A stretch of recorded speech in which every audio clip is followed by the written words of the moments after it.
And good morning and welcome to those participants to a second occasion of the webinar here at the Ministry of Labour and Social Partnership Relations. Before we commence, we're going to have a tribute video played for our late colleague, Tony Rochford.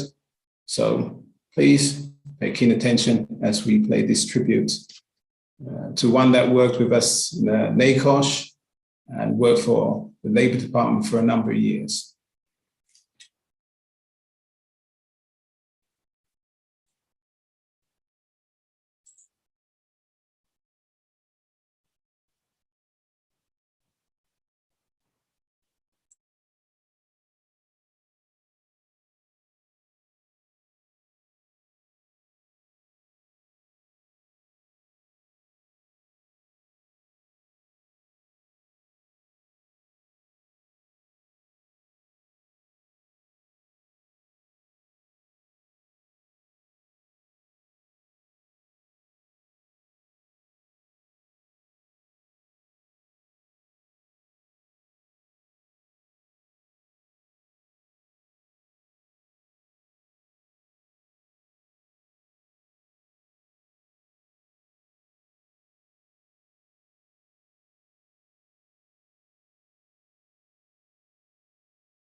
Yeah, we certainly remember Tony with fondness.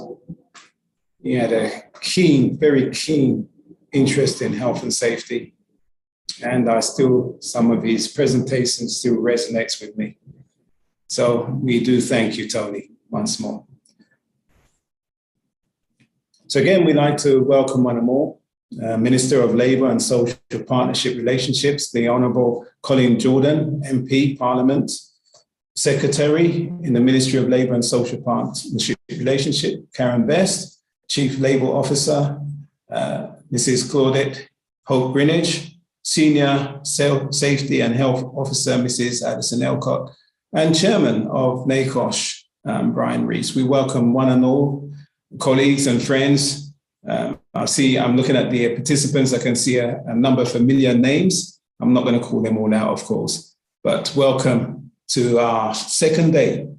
You're going to be really in for a treat, friends, because we're going to be looking at a subject that really touches all of us. And that subject is improving indoor air quality through national standards. And you know myself, I'm Jonathan Platt from Barbados National Standards Institution. So this is a subject that really does touch my heart. And we're looking forward to information that really will benefit all of us. And just as a summary, just so that you know what we're looking forward to, the presentation's aim is to illustrate how the implementation of national standards could assist in improving workplace indoor quality. In addition, the presenter will illustrate how implementing these guidelines and other air quality best practices can assist in reducing the transmission of communicable and infectious diseases throughout the workplace. So again, of course, that is something very timely for us, particularly with the COVID-19 situation that seems to be not leaving us. It's a pandemic, as you all know, and we have to take certain precautions. So just to introduce somebody that's very familiar to us and in the industry, his name is Peter R. Thompson. He can tell you what the R means, but it doesn't mean rude, that's for sure. It means, anyway, I'm only playing. But Peter is a graduate from the University of West Indies at Augustine campus in 1992 with a degree in mechanical engineering. He has spent more than 22 years, really? 22 years, Peter? In the practice of heating and ventilation and air conditioning engineering. He is registered as a professional engineer, a member of Barbados Association of Professional Engineers, BAPE, and the American Association of Heating and Refrigeration and Air Conditioning Engineers, that's ASTRE. I could say a lot more about Peter, but he told me to keep myself quiet. All right, so we're going to listen to Peter right now as we look forward to the presentation. Peter, you have our full attention, please. Looking forward to hearing from you. Good morning, Jonathan. Good morning to all the participants. Just as a note, yes, Jonathan, more than 22 years in the HVAC, and I wouldn't say how many more beyond that in the manufacturing sector. But yeah, when I did the numbers quite recently, I said, boy, am I getting up there in age, because the years fly by and don't even realize it. But yes, practicing heating, ventilation, and air conditioning for the last 22 plus years. And the topic I'm going to present today is something that is dear to my heart. It is very dear to my heart because it is one of those things that I think we all need to pay attention to. And having worked on the standard, I think it is something that we need to have implemented as a matter of urgency. So what I'm going to do is to share my screen. And first, say thank you to the Ministry of Labor and Social Partnership Relations, the Labor Department, and even closer down the Occupational Health and Safety Division of the Labor Department. Welcome all participants. The theme for this week is a safe workplace now more than ever.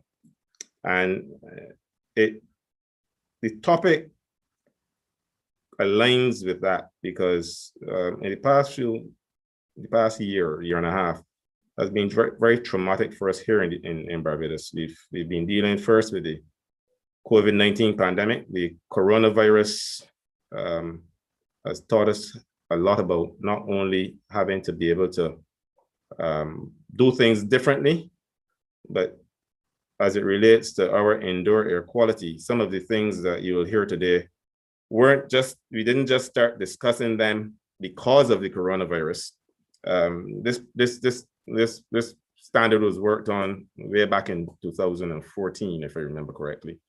And it is even more relevant today. The then committee's ideas of ventilation and research as it related to infectious diseases and that sort of stuff have made this standard even more relevant today. So usually you will have a standard that over years may become obsolete. But what we have worked on is even more relevant in light of the coronavirus pandemic. And I'll explain to you some of the areas that I refer to. And in more recent times, the volcanic ashfall, the infiltration of the ash into the indoor spaces would have also been a fairly traumatic experience for several of us. What the COVID-19 pandemic has taught us is that ventilation and relative humidity are of significant importance in dealing with the propagation of viruses and bacterial infections. And again, as we go through the slides, I have a limited time. This is something I can speak on for at least a day or two. But with the hour that we have, I'm going to try to keep it as simple as possible and try to explain some of the things that this standard seeks to highlight that will deal with some of those issues. So if you can all see my screen, we're going to go to the agenda. What we aim to what we seek to do today is to examine the criteria that was used to determine the scope that was required for the standard, for the development of the standard. We'll explain the composition of the committee, then provide you with the actual scope as it relates to the standard, the scope that was written into the standard. We'll review the challenges and solutions that were faced. We'll conduct a brief review of this draft standard. As I said, it's still a draft. It's still a draft, and I can't refer to it as a standard, but it is a draft. And then we'll summarize, and there's a question and answer session. That is the official agenda. But I am very open to answering any questions during the course of the presentation, because I know what happens generally. Somebody has a question, they're asked to hold it until the end, unless they make a note of it. By the time you move one slide on, you forget, and the question becomes lost. So I'm asking the team, if there are any questions that arise, our chairman can interject, and I will seek to answer the question. The only thing is, as you can appreciate with age, I just said I practiced HVAC for 22 years and add another 8 onto that for the manufacturing sector. So with age, sometimes I might forget where I am. So I might have to ask the chairman to remind me as to where I was when I stopped to answer the question. That being said, we'll get through. Hey, Peter, may I interject as well? Just a little bit of housekeeping, just for those, some that was here yesterday would understand that there's a Q&A part chat there as well. So for those that are like you and me that may forget, they can put their notes there in the Q&A, and we can bring it up later on to sort of refresh your memory as to what the question is. So if you have the opportunity, please, participants, use that quick Q&A and put down your notes in there as well. That will assist us. And we look forward to your question and we give the answers. Thank you. Sure, thanks. So to be able to understand the audience, I have an online poll coming after, and what I would like to understand is what the audience's level is, whether it is technical, if it is non-technical, the level of responsibility you have. So an online poll will be coming up now. Online poll number 1.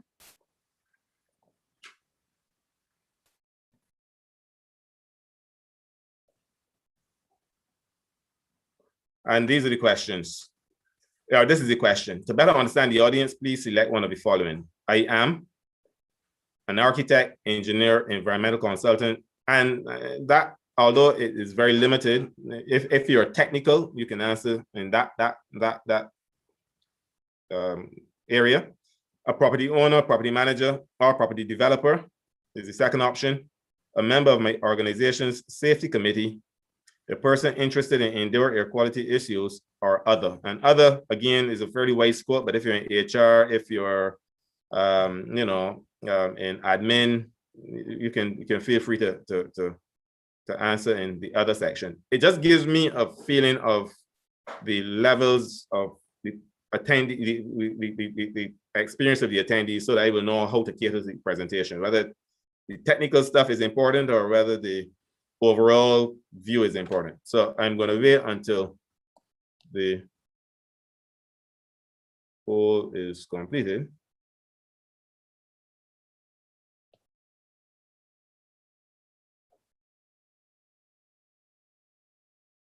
I'm asking for some assistance here because I don't see the results.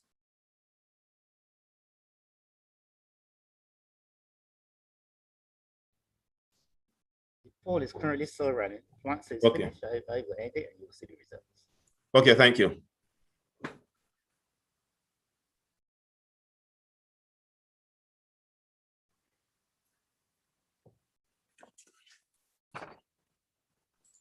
Whilst the poll is running, Pete, we have a question here. Maybe we could just answer it if you're able. Firstly, it's from an anonymous attendee. He says, good morning. Section 103, Part 5D of the Safety and Health Act, Work Act, permits employees' representatives to conduct tests and take samples of hazardous material. And can you please speak of what kind of tests that employee reps in Barbados has successfully used in identifying issues with indoor air quality? What a question, Pete. Okay, well, let me speak first. I'm speaking of the standard. I am not speaking as it relates to the act and aspects related to the act. But I can say that in my experience, I have seen situations where, because of concerns with regards to indoor air quality, I don't know whether it was the workers' representatives, the workers, or the management, but persons would have employed environmental consultants to do tests. So I don't know if that answers your question. I can't speak to the act. Maybe someone from the Labor Department can speak to the act and their experience, but I have seen situations where you do indoor air quality tests and you're testing for several things. It could be particulates, it could be compounds, it could be carbon dioxide, carbon monoxide, acetaldehydes, formaldehydes, whatever. And the environmental consultant will provide a report based on the suspicions, and then a determination is made as to what compounds are within the acceptable levels or what compounds are outside of the acceptable levels, and decisions are then made on that basis. So I can see the results now, here. So I don't know if that answered the question, but again, like I said, one of the members of the Labor Department can feel free to answer if they so desire, or if they're able to. But the results of the poll, about 5%. So a lot of you are actually members of the Organization Safety Committee. 5% are technical, 5% are property owners and property managers. And the other section is the second largest section, which I assume would be persons that would be in admin and HR, etc. So this gives me a good gauge as to how to point the presentation. So thank you very much for that. Okay, so I listed the aspects of the areas that we're going to be touching. And the first thing I want to do is to deal with the criteria that we used in creating the standard. The committee was faced with, when we first met, we had to consider criteria. What will determine the scope of the standard? As you know, the industry faced several challenges. We've all had the experience of indoor air quality issues. And in more recent times, within the last 15 years, I would say a lot more indoor air quality issues came to the fore. The ability to keep the standard as current as possible, and that is very important because, as I said, you don't want to create a standard now, and in 2 or 3 years, the standard becomes obsolete because we weren't able to keep it as current as possible.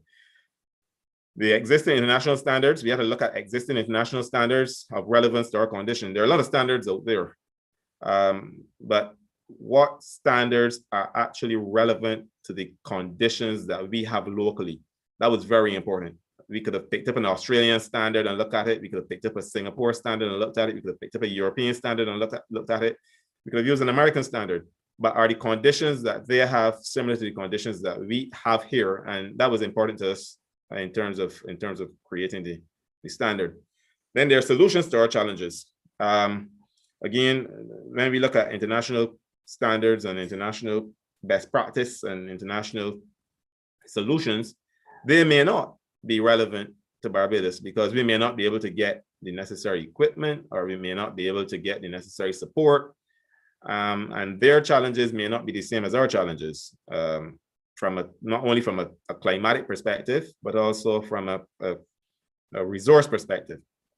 And the ability of our industry partners to meet or exceed the standard. And that's important, because if you create a standard that no one is able to meet, then you're asking people to have a benchmark that is so high that they can't meet it for whatever reason, and it becomes useless. It really doesn't meet the requirements of your country. So those are the criteria we use in terms of create the standard. The committee composed of members from the Barbados National Standards Institution. Jonathan Platt, the technical secretary, was co-chair of the committee. The Barbados Institute of Architects, the Ministry of Health, the Labor Department, the Environmental Protection Department. There was representation as well from consumer agencies and their representatives. Environmental consultants were also part of the committee. There were property managers and industry representatives like myself in terms of persons who worked in the industry. So that was basically the composition of the committee, and we worked well together. So section 1 of the NSI Indoor Air Quality Standard deals with the scope. So after we sat down, we examined the criteria, we examined what we really needed to achieve. In section 1, the scope of the standard spoke to the following. And these are points that we need to note. It applies to all buildings if air conditioned or if natural ventilation is not solely used. And that's important. Once they're air conditioned, or if natural ventilation is not solely used. There are a lot of buildings in Barbados, and back in the 1940s, 1950s, 1960s, and even early 1970s, a lot of buildings would have been built using natural ventilation. And over the years, as renovations occurred, some sections of the building would have been air conditioned, some remain natural ventilation. I could think of quite a few buildings like that. And what this standard says is once the building is air conditioned, or if natural ventilation is not the sole use, then this standard applies. The indoor air quality parameters, number 2, the indoor air quality parameters addressed are defined. And we speak about things like carbon dioxide, carbon monoxide, formaldehyde. Those are the parameters that were addressed. Number 3, guidelines for maximum concentrations of some parameters are specified. Again, the same compounds, carbon dioxide, carbon monoxide, formaldehyde, ozone, etc. They were specified, and recommended maximum guidelines for other entities are specified. And what other entities we talk about? Well, other entities would include things like particulates, dust and that sort of stuff. So those were also specified. And last, but by no means least, the guidelines for acceptable values of internal temperature, relative humidity, and air movement are specified. And again, as I said, this standard is relevant now, even with the coronavirus, which happened within the last 2 years, because we took the time to specify these things. So what challenges did we face, and what solutions were used to deal with those challenges? Well, as I mentioned just now, the ability for Barbados to maintain up-to-date standards in a very dynamic environment was very, very important. And what we did was, rather than trying to reinvent the wheel, we linked our standards to internationally recognized bodies, so that as the research and development of the developed world it allowed us to learn more about materials and learn more about climatic conditions, etc. We decided that we were going to link our standards to those internationally recognized bodies. We don't have the resources in Barbados to do the research and development on whether it be new materials or climatic conditions, changes to climatic conditions. So we decided to link to internationally recognized bodies. We don't also have the ability to look at equipment. So what we decided to do, and when I say look at equipment, to be able to develop equipment for our use only, what we decided to do was to link our standards as well to solutions which are relevant to our conditions. I want to make that point there. They're linked to solutions which are relevant to our conditions. Barbados of itself is in a weather category, which is a high temperature, very high humidity, and coastal environment. And in so doing, we had to use our local, use suitable standards for our locale, so that what the standards that we use were not standards from a low temperature, high humidity climate, or a low temperature, low humidity climate, or a high temperature, low humidity climate without coastal conditions. So we took guidance from standards that represented the climatic conditions which were close to Barbados. That makes it challenging as well for us, because equipment to suit our conditions isn't necessarily designed by manufacturers as their standard type of equipment, but we had to utilize, and I'll go into a little bit more detail on that, but we had to utilize local suitable standards so that we would be able to work with those standards as things develop. And we try to understand the best practice solutions and the practicality in Barbados, practicality for use in Barbados. Again, that is what I was referring to just now. We can buy equipment that is suitable for a particular climatic condition or suitable for a particular application, but the equipment may not be representative of what we need here. Added to that, our market is a strange electrical voltage. Any of you who ever had to deal with buying electrical items for Barbados, it is what we call a bastard voltage. And we had to ensure a bastard supply, because we have 50 hertz on a American type installation. So we have to try to ensure that the equipment that we had will suit, or the equipment that is available, or the equipment that manufacturers make, because people wouldn't come and make something specifically for Barbados and the Caribbean. They make in bulk.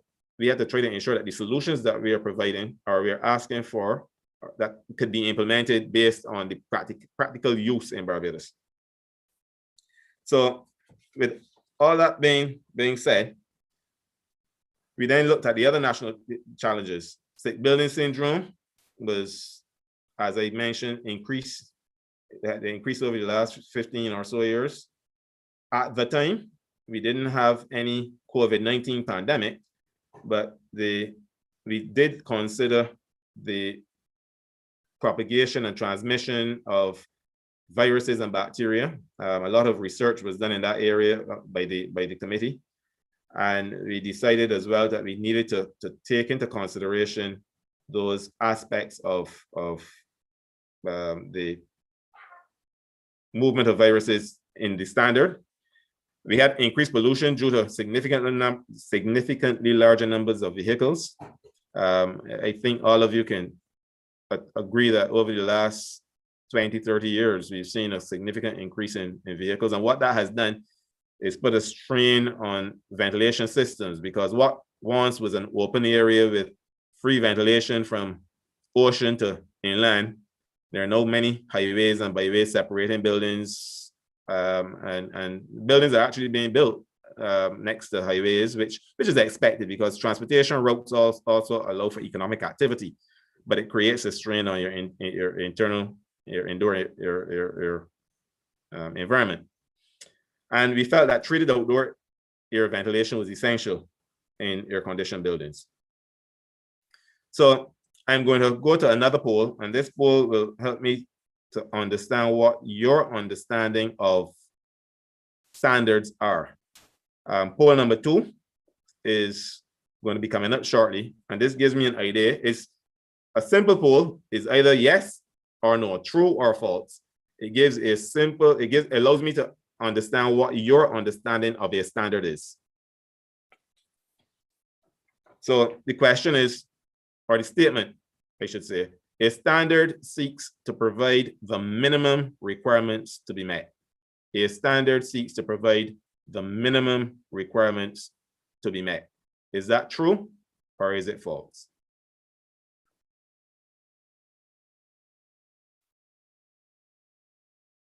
While we are waiting, Jonathan, are there any questions that I may need to answer? Or? Yes, there is one question I could, whilst you're waiting. This time it's not from somebody anonymous, it's from Ian Reed.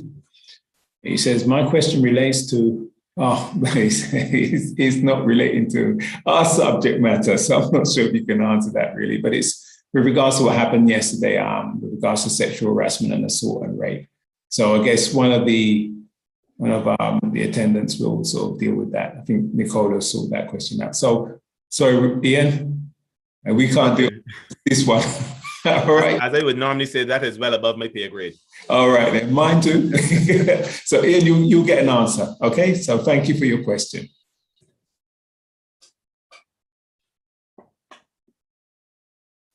Yeah. So the statement again is a standard seeks to provide the minimum requirements to be met.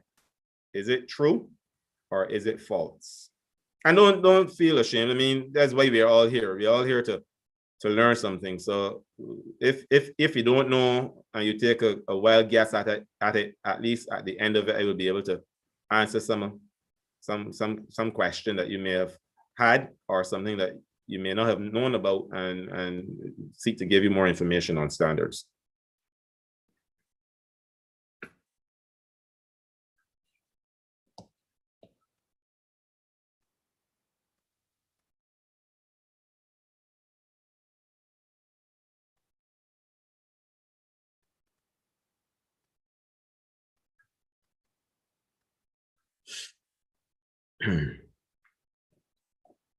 Are we almost ready?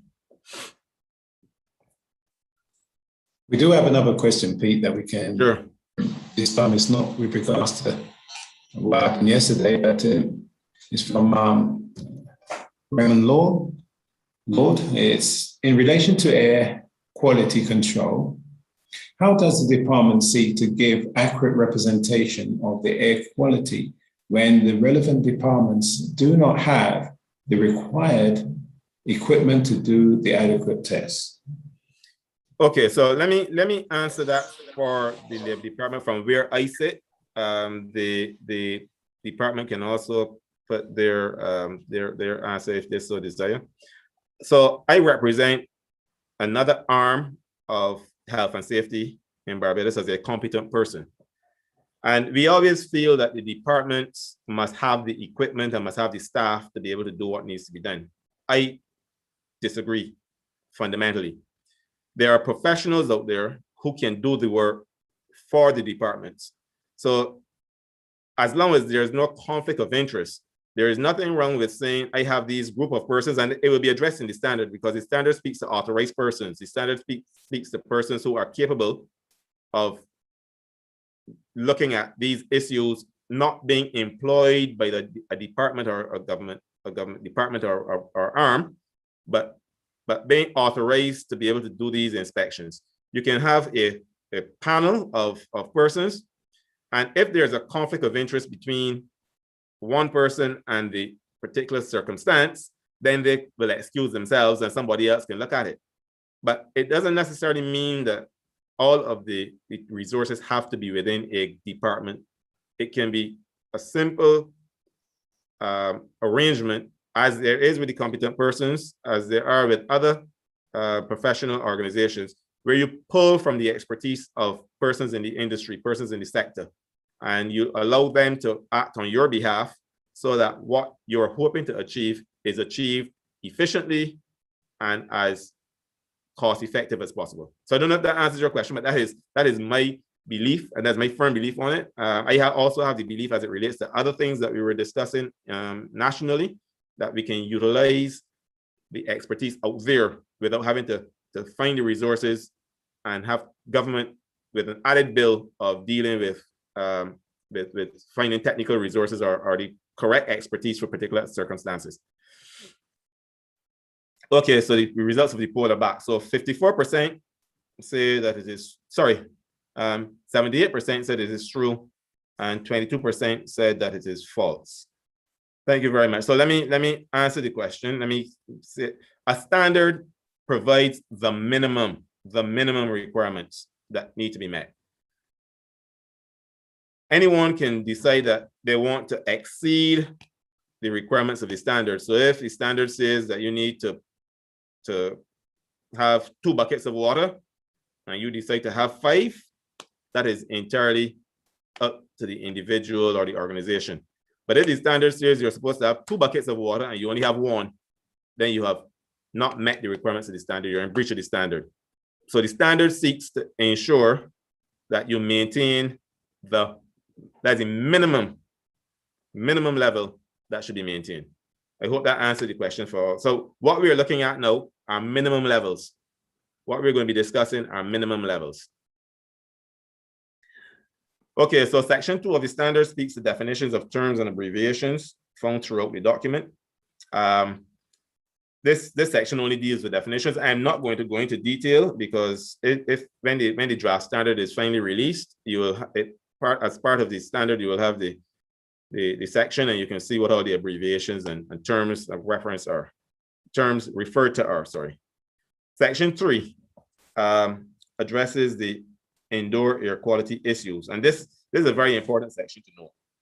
And I'm going to explain some of the things that were taken into consideration when we looked at this standard and the reasons for it.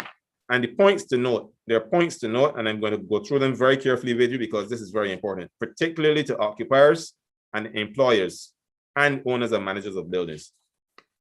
Section 3.11 speaks to the employer and the occupier's responsibility. And it says, the employer or occupier of the building shall be responsible for the following: assessing the risk to health arising from the indoor air quality, setting up a program to ensure acceptable indoor air quality, implementing the program, monitoring the effectiveness of the program, and 3, keeping records of all activities implemented. It puts the onus on the employer or the occupier to ensure that these things are done. In addition, section 3.2 speaks to the owner and the manager of the building's responsibility. And it says that they have the responsibility for the building's installations as designed. So just to read it, it says the owner or manager of the building shall ensure that the building, inclusive of its installations, is designed, constructed, operated, and maintained in such a way that acceptable indoor air quality is achieved. That is very important. There are responsibilities for the employer, the occupier, the owner, the manager of the building. It goes on in section 3.3 to speak to the responsibility of various parties. And it says, for example, in section 3.3, that the owner or occupier or building manager of the building shall engage competent, adequately qualified, and experienced personnel to conduct assessments of the indoor air quality. The owner or manager of the building shall supervise the indoor air quality program. So if that answered the question that just arose, there are responsibilities to various parties. And what this is saying is that ultimately, the responsibility of the owner or occupier or the building manager is to ensure that competent, adequately qualified, and experienced personnel conduct assessments of the indoor air quality. And they must monitor and manage that process to ensure that the building's indoor air quality is not compromised at any time. All right, Pete. Continuing on his discussion, Raymond Lord mentioned that I'm not sure in the context of his disagreement, but he mentions he disagreed because information as to how many spores being released into the atmosphere is not able to be ascertained in the instance of mold growth. For example, in the instance, no amount of expertise would allow you to give an accurate quantitative analysis in a specified case. That's his point. Okay, I understand. Mm-hmm. I understand what he's saying, and you know, there are ways. Like I said, I think there are ways of dealing with these things. It doesn't, and I am not an environmental consultant, so I can't speak to some of the things he just raised.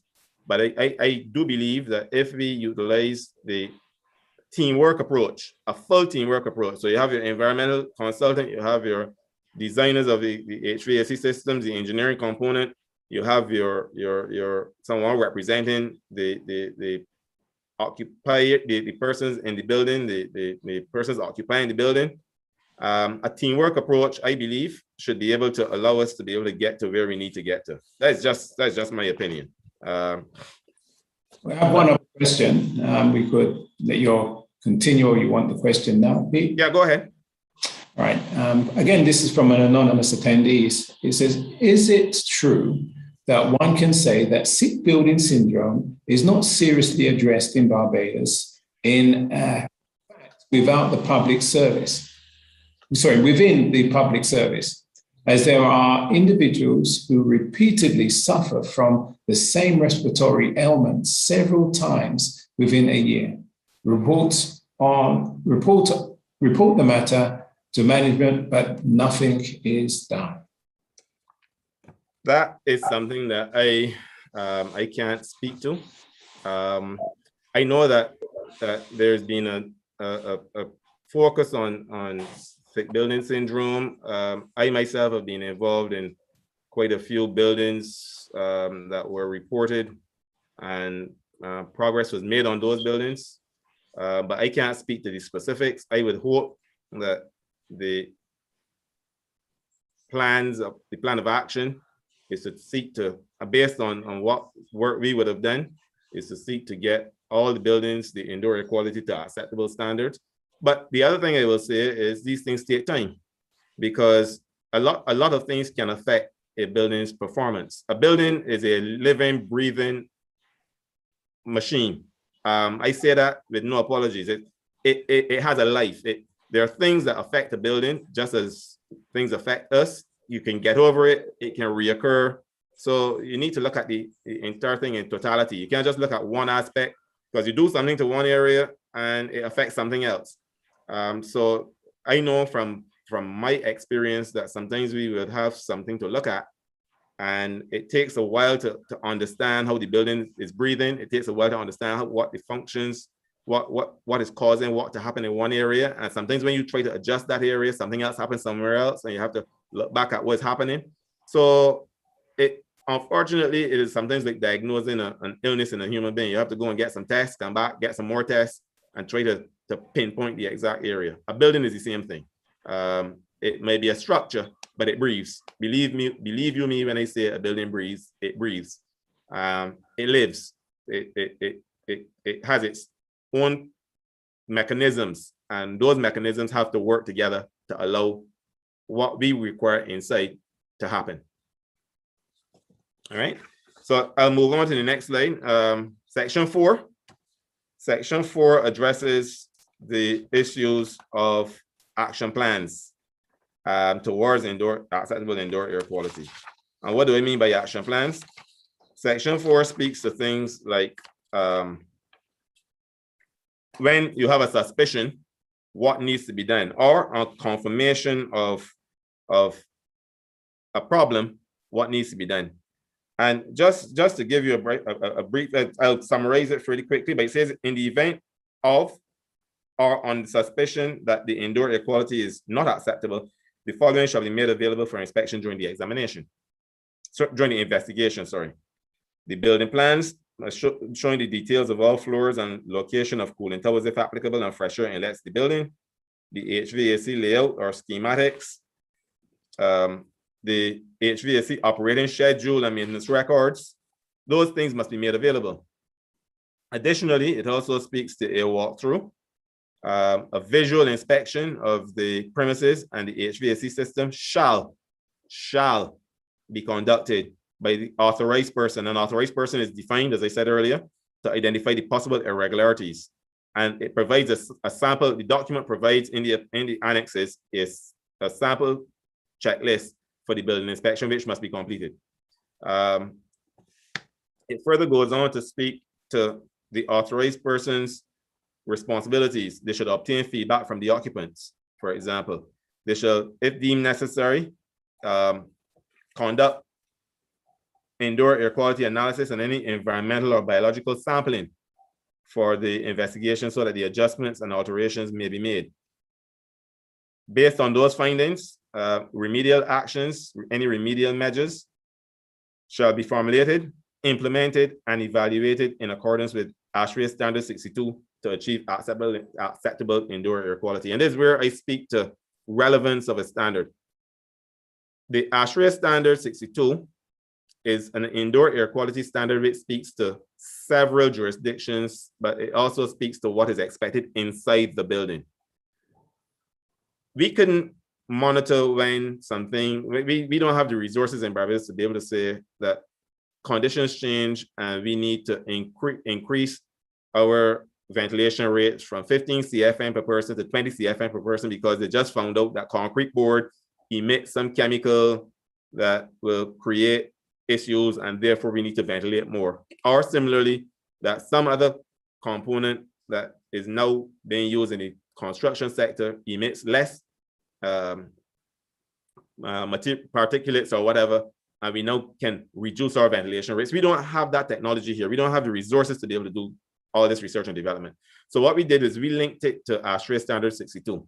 And any changes with ASHRAE Standard 62 will automatically be reflected in the standard that we have here. So that's how we thought to keep relevance. Section 5. Section 5 deals with improving the indoor air quality. What does it seek to do? It seeks to deal with the design of new or retrofitted buildings and the pollution which may arise in these buildings.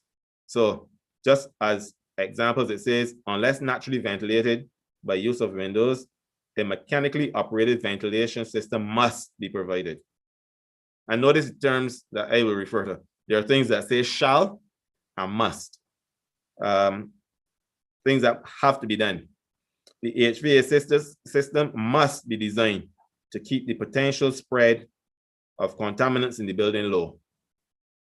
HVAC materials shall not include those that emit chemicals or biological contaminants. And again, we are using standards and research and development from the developed world to ensure that our standard remains relevant. So while we can't do an investigation on a new piece of equipment or material, we are utilizing the information gathered from internationally recognized standards and research and development teams to use for our judgment and to keep our standard relevant.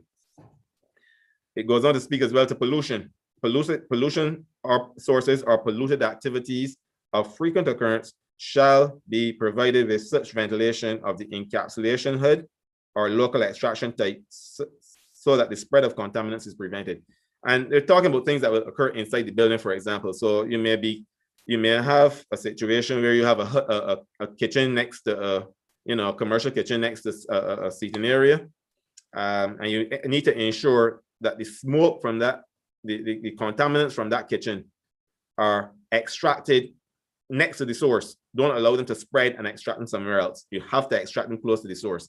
I'm sure that several of us could think about going into restaurants or certain places. I don't want to single out restaurants, but places where something is occurring on one side and we could smell it on the other side of the building or the other side of the room or the other side of the space or two rooms below or whatever the case might be. So the standard speaks to those types of situations as well. It speaks to equipment, and it says the equipment or combination of equipment used in occupied spaces shall not exceed the maximum exposures of chemicals as identified by ASHRAE Standard 62 and its revisions or amendments, and in conjunction with the supply table in the annexes. Building materials and surface finishes shall be able to stand up to the intended use and not cause any emission of biological or chemical contaminants in concentrations that are harmful. The same thing I was speaking about a few minutes ago. We are now all using concrete board, but can we say right now what the effect of concrete board will be 5 years from now? Do we know what comes out in concrete board? A lot of people don't realize that furniture, office furniture, furnishes, carpets, when those things are installed, they emit gases and chemicals. And we need to be able to, while we can't do the research ourselves, we need to be able to look at those things and say, the information from internationally recognized sources say that this thing happens and therefore this is what we need to, this is how we need to deal with it. Water supply, sewage, drainage, and other installations shall be installed in compliance with the Barbados National Building Code to prevent risk of leaks and consequential damage caused by leaks. Water can be a bad thing for a building, not can be. Water in areas where it is not supposed to be is a very bad thing for a building. Not only does it destroy furniture and that sort of stuff, but water in an occupied space that was not designed to have water creates moisture, which can lead to the growth of mold and mildew and other contaminants that create health issues for the occupants of that space. Positioning of outdoor air intakes to ensure the cleanest air source, taking factors such as position of the building, exhaust openings, traffic routes, car parks, unloading bays, refuse chutes, and other nearby sources of pollution. So again, you don't want to position your outdoor intake next to a refuse chute or a loading bay, or because you will have vehicles at your loading bay idling while people are packing the vehicle or unpacking the vehicle. You may have, for example, a situation where you might have a dump on the eastern side of the building, and you're positioning your air intake to pull from the dump, as opposed to positioning to trying to position from a different location. Now, we also have challenges as it relates to use of space and locale, but we have as best as possible to use what we have wisely. And then it goes on to say that outdoor air filters shall be placed as close as possible to intake points. Again, that's something that we feel very strongly about. I've seen situations where you have outdoor air intakes with no air filtration. We've all seen it. We've seen situations where you have an outdoor filter, you have an outdoor air intake, but the filter is way downstream. What does that do? That allows all of the particulates to settle in the duct. If it's a ducted outdoor intake, it allows it to settle in the duct. And at some point in time, that is going to overload whatever filter needs is going to be changed, because it'll settle there, get some movement, some extra air, some movement, dust, it releases and straight down into the locale where you're not supposed to be considering. So things like traffic routes and other sources of pollution and the location of filters are very, very important as well. Section 5 goes on to speak to the way the building is supposed to be designed. So it says the building shall be designed such that the cleaning of windows, doors, floors, other surfaces in contact with the supply air is possible. You don't want to have your air being supplied to the building, contacting a surface that you cannot reach, cannot clean. So it has to be designed in such a way that those contact surfaces can be cleaned. And such surfaces shall, notice the term, shall be cleaned before the building is taken into use. That is also a big issue. Sometimes construction occurs and everyone is so, eager to get into the building because the tenant has to start paying rent and the landlord needs to get a tenant in the place, and you start to occupy a building and the cleaning is less than desirable. You walk into the building and you see dust all along the top of the window sills. You see dust all in the windows. You see, I know we do industrial cleaning of more recently, but it has to be done. It says shall be cleaned before the building is taken into use. Surfaces likely to become heavily soiled shall be readily accessible and cleanable. Consideration to the selection, concentration, and an application of chemicals used for cleaning and pest control so that they do not negatively affect indoor air quality.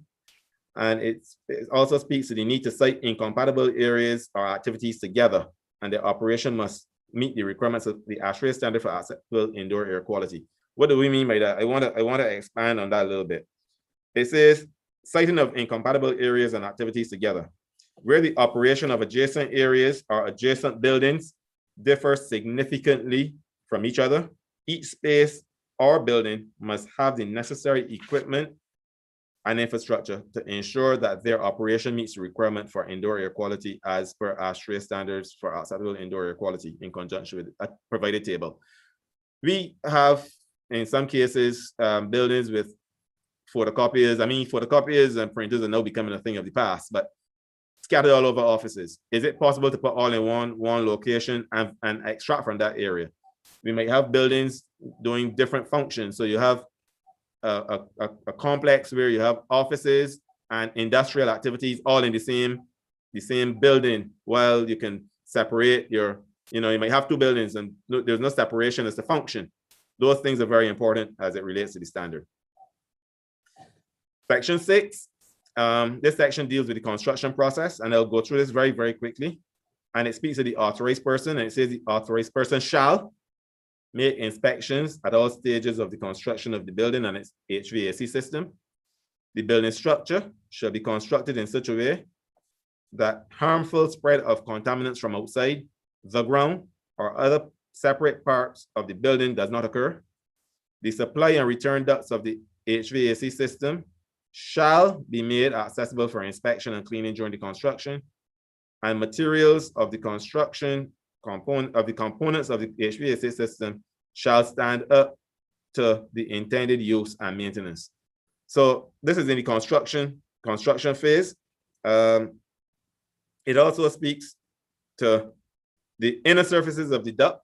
It should be smooth and resistant to abrasion. I think we all understand why you don't want a duct that is rough, that will allow dust and other microbials to settle in the duct. It speaks to the inner surfaces of the units and the equipment. It should be easy to clean and abrasion resistant. The outdoor air for ventilation and the indoor air that is required, that is recirculated, shall be filtered for particulates. There shall be adequate sealing between the air filters and the supporting structure. And the installations unrelated to the HVAC system shall not be located in air handling unit rooms. Again, I've seen walked into buildings where the janitorial stuff is being stored in air handling unit rooms. What are you doing? You're taking chemicals, putting them in a room that will be blowing air right through the building. That is a health and safety risk. All you need is some chemical to be released, and the entire building or the entire section that you cools is contaminated. That is a terrorist tactic that is used when they're releasing chemicals, chemical and biological warfare. And then what we will do now is to pause for a break. 5 minutes. I know we've all been sitting for a very long time. I had originally put this 5-minute break in so that you can all get a stand up and move around. I think that we can still hold the 5-minute break unless you are so inclined to continue. And during this time, I would be willing to answer any questions that arose as well during the last sec. Thanks, Peter. We do have some raised hands that maybe we could capture them right now. We had one from Julie Ann Medford. Thank you for holding on for so long, Julie. So I'm not sure if your hand got stuck there or you still have a question that's relevant. So if you could pose your question for us, please. You have to unmute your microphone if you're allowed to do so.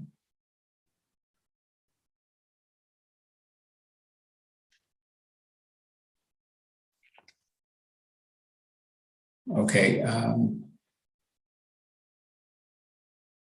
Okay, she said it was an error. Okay, no problem. We have a question then from Colin Chase. Perhaps you can unmute for us, please, Colin. Yes, good morning to Thank you. Mr. Thompson. My query this morning is a biologist. I purchased an air purifier, and I have it in my home to protect me against pathogens, viruses, bacteria, fungi, VOCs, volatile organic compounds. Okay. What I want to know from you, Mr. Thompson, for where you sit. Call me Peter, please. Call me Peter. For Peter, yes. Yeah. What I would like to know from you, Peter, is what is will the air purifier assist in actually helping the indoor air quality ambient standards?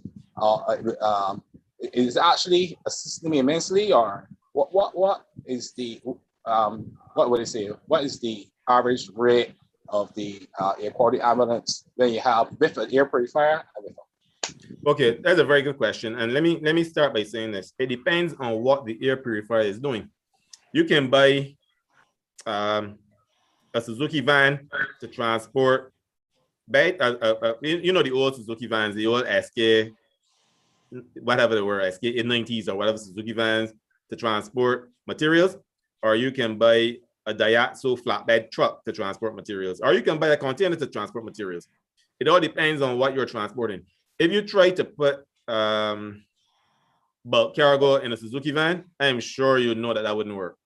If on the other hand, you want to transport two loads of sand and two bags of cement, a Suzuki van can handle that.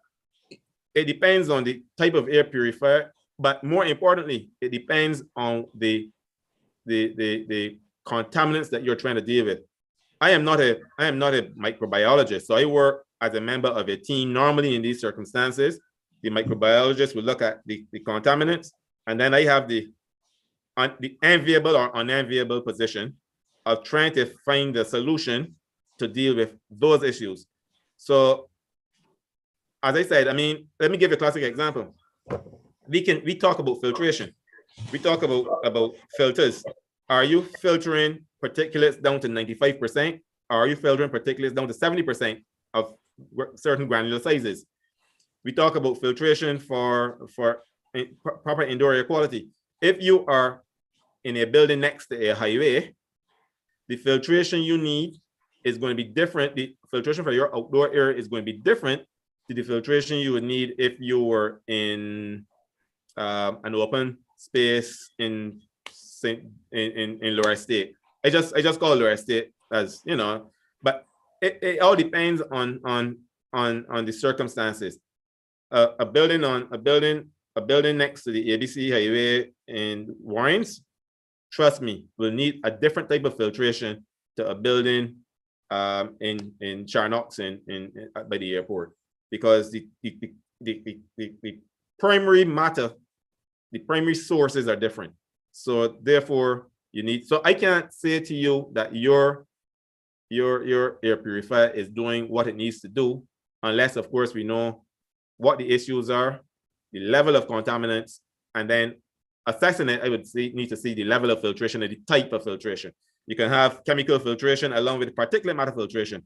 I mean, we have been advocates in recent times for chemical filtration as well. Things like potassium permanganate and activated carbon.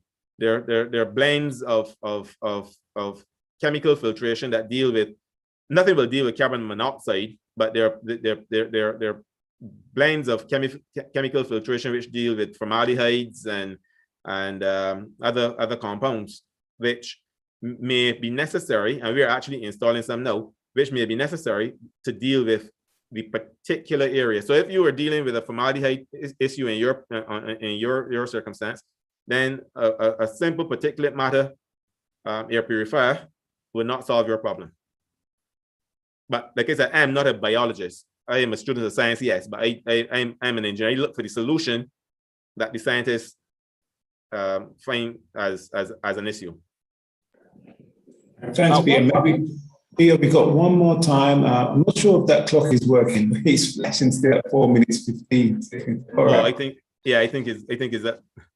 I think our time is up. But I appreciate the hands that are raised. Maybe we can take them a little bit later on, because we've got other questions as well, Peter. So I'm cognizant of your time. No, that's fine. I will try as best as possible. I like I said, I prefer to answer the questions now. So if you want to answer those, let me answer those questions. I can do that. Okay, then we have a raised hand from Mr. Edward Palm. Okay. Can be concise, and so we can get the other 3 questions in as well. Sure. So, Mr. Olwyn Edwards, Pyle.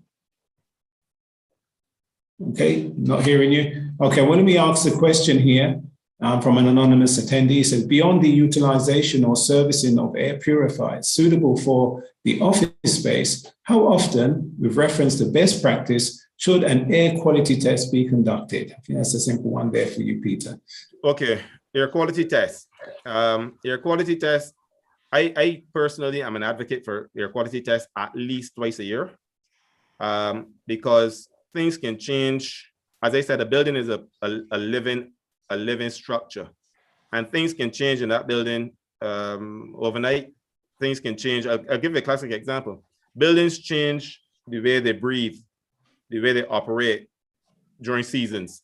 In Barbados, we don't have summer, autumn, winter, and spring, but we do have the sun shifting from the northern hemisphere to the southern hemisphere twice a year. That affects the building. We do have situations where the wind at some points in time in the year, between February and July, we have very strong winds. And then between August and November, breezes in Barbados are very, very light. That affects the building. So I am an advocate of doing it twice a year. And if you find a problem, doing it more frequently. But similarly, if during the course of a history of a building, you realize that you're doing it twice a year and there's no significant change because everything is balanced and everything is working well, then you can reduce it once to annually. But that's my feeling. That's my personal feeling, my personal opinion. Thanks, Peter. Now, the other question is, how does the standard address the issue when managers or owners do not ensure that an indoor air quality is implemented and maintained? And that's from Trot. Right. The standard speaks to what shall be done and what must be done. I am not a legal luminary, so I would prefer not to even hazard a guess as to what will happen. But I believe there may be provisions in the Act, not in the standard. I believe there may be provisions in the Act that speak to failure to adhere to the standard. But again, like I said, I'm not a legal luminary. I don't know anything about law. So the best persons to answer that question would either be the NSI, Jonathan, if you can say what happens after the breach of the standard, or maybe you might need to advise persons there afterwards as it relates to the Act, because I am also aware of some of the things in the Barbados Building Standards Authority and the Act. But like I said, I'm not a legal luminary, but I suspect it's going to be further on in the Act. Yeah, I think we best leave it there because I'm same like you. All right. One other question we could ask: how to filter out virus brought in by building occupants? That's one question. And it says, for example, the air coming in from a hayback is clean, but someone is infected in a large office. Should we be using indoor air filters? Right. Very, very, very good question. The only way you can filter viruses and bacteria, no matter how they enter your space, is using filtration at a point, some sort of source point. Let me explain what I mean by that. If I walk into your building and I have a virus, we are all interested in coronavirus, in the coronavirus now, but let's talk about the simple flu virus. Let's talk about the flu, simple flu virus. I walk in with the flu virus, I cough, the virus is exposed to your airstream. Whoever it contacts in that airstream before it gets back to your air handling equipment will be exposed to the virus. That's unless you give me something that I must cough into, unless you force me, as we are now doing, to wear masks to trap whatever viruses. And these masks, again, I don't go there because I'm not medical. But unless you force me to wear some sort of device that will trap the virus, then it is exposed in the airstream. The only way that we can then trap it there afterwards is infiltration at the air handling unit. Viruses and bacteria are very, very small, as we all know. And to trap viruses and bacteria, we need to go to a different type of filter, something called a HEPA filter, a high efficiency particle filter, okay? Those filters trap very, very fine particles, but also viruses and bacteria. And you can get HEPA filters. There are different levels of filtration as it relates to the standard, to the manufacturers, to the international standard. So that's the only way you can trap it. So someone coming in with it, it gets in the airstream, is there. It circulates and goes back to the unit. That's where you trap the virus or bacteria. But the unit has to have the capacity. It has to have the capacity to be able to trap that virus or bacteria. Generally, office buildings don't have filtration to that level. And generally, air handling systems for offices do not have filtration to that level. Thank you, Peter. We thank the participants for their questions so far. So okay, you great. Continue with your presentation. Looking forward to it. I'll continue. Section 7 of the standard It speaks to the commissioning and operation process. And I want to read this section. I want to read a part of this section for you because it's very important. It says, before a new, retrofitted, or renovated building is commissioned into service, it shall be verified by a suitably authorized person that the HVAC system has been constructed and is able to function in the way intended. The entire HVAC system shall be thoroughly cleaned before the operation starts, which includes the plenum where applicable. Plenums, for those of you who don't understand, are voids where you return air. It could be the ceiling void. It could be our supply or return air. I shouldn't say return because we do have a plenum supply installation in Barbados. But it is a void where the air is returned or supplied. Ceilings, it could be a small section of the building. Those need to be cleaned thoroughly. It goes on to then to speak to the specification and operation of the HVAC system in accordance with the Barbados National Building Code and the ASHRAE Standard 62. It speaks to ventilation rates that shall be sufficient to remove any airborne contaminants to the indoor air quality guidelines. It speaks to cases where there are strong pollutants, how corrective action shall be taken. And it speaks to an air purging system that shall be activated to enable purging of contaminated air routinely or as and when required where guideline values cannot be met. So in other words, you have a building, the guideline values can't be met, you need to install an air purging system so that you are able during the course of either on a scheduled basis or during the course of a period to purge the air, bring in, resustain, re-energize the air that is presently there, clean the air that is presently there, and allow it to continue. Section 7 continues.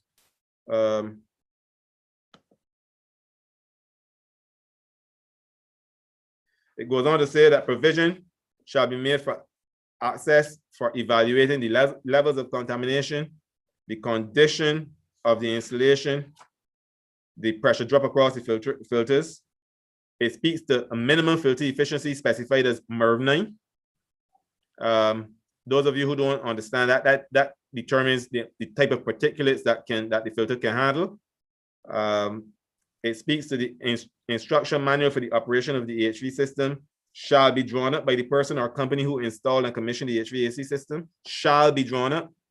And it speaks to instruction manual presented to the owner or the owner's agent and adequately explained to the maintenance personnel. It goes on to speak to what the instruction manual should include. Instruction manual for each HVAC system to include a schematic plan of the system, an explanation of its operation, the precautions to be taken, checks to be made, and the frequency of those checks, the steps to be taken where remedial defects and where they're remedial to remedy defects and deficiencies where they are noted. It speaks to the use of the room where the air handling units are situated. It shall not be used as passageways or storage. I spoke to that earlier.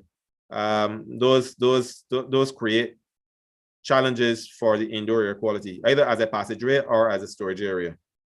And it says where such rooms are open to a source of contamination, the doors shall remain airtight, not maybe or could be, or they shall remain airtight.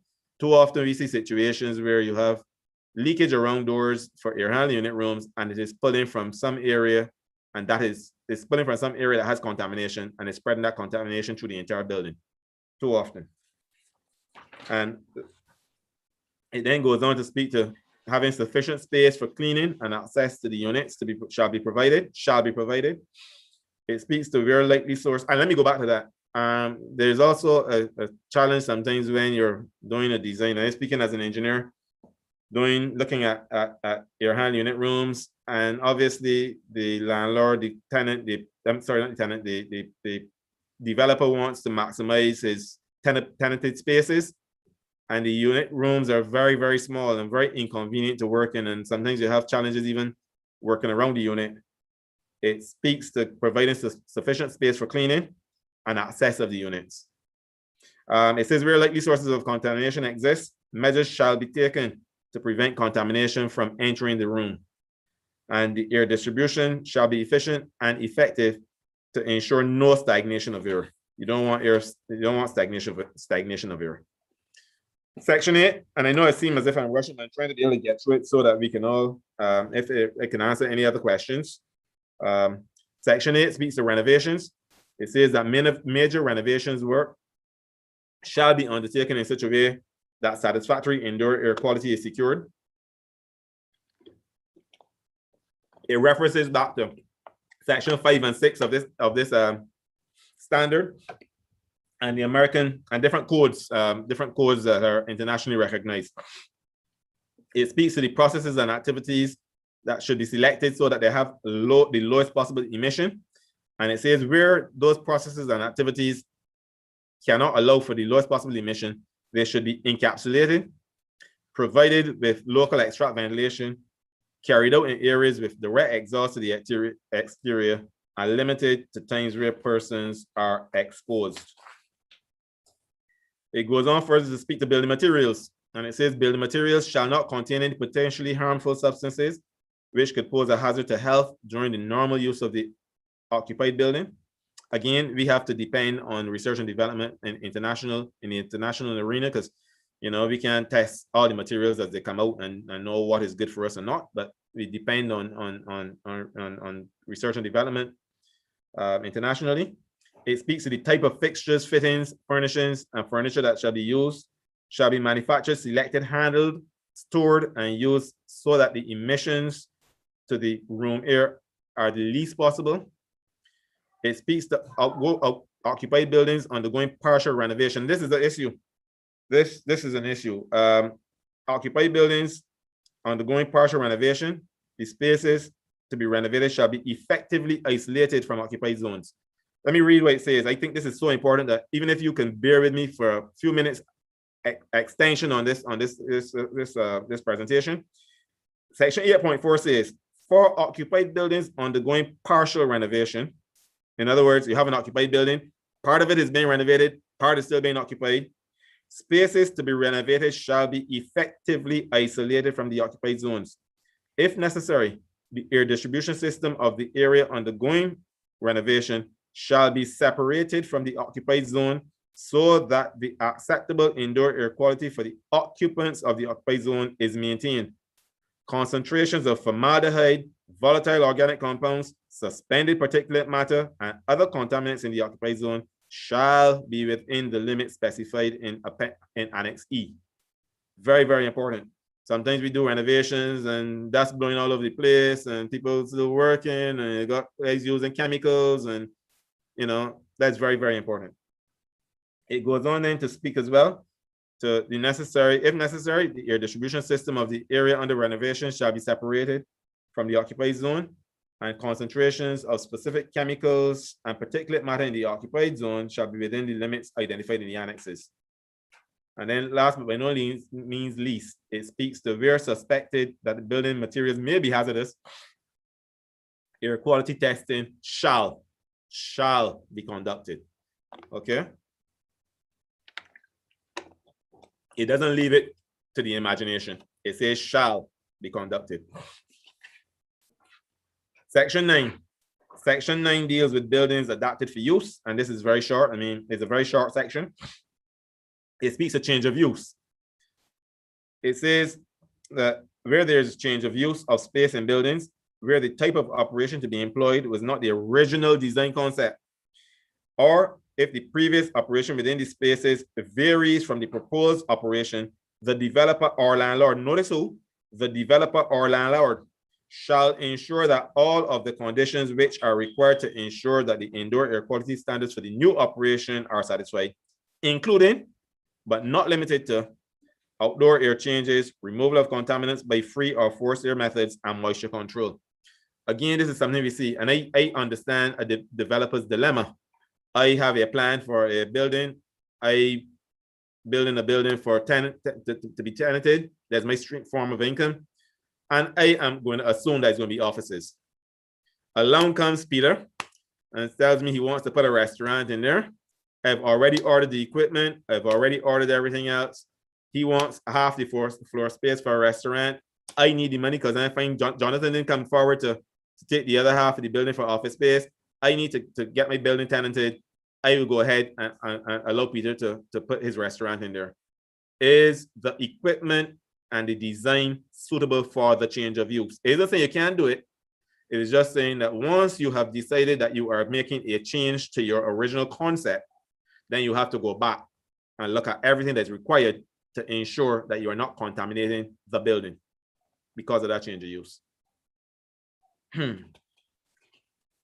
Section 10 deals with maintenance. It speaks to the authorized persons shall be employed specifically to ensure that regular maintenance of the building, inclusive of the HVAC system, is carried out on a routine basis.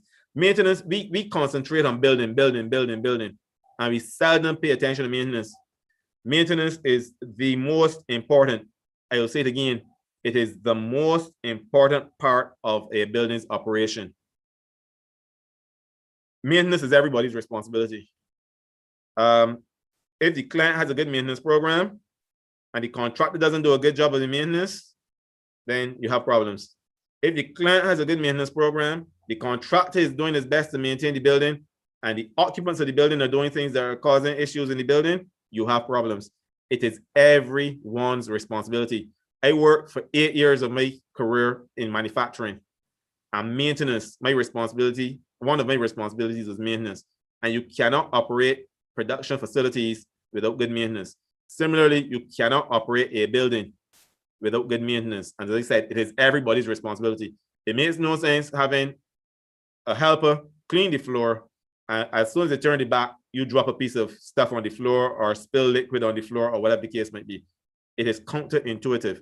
Everyone has to work together as a team. Everyone, the occupier, the contractor, the landlord, the developer, everybody has to work together as a team to ensure that the proper maintenance on the building allows it to function the way it's supposed to.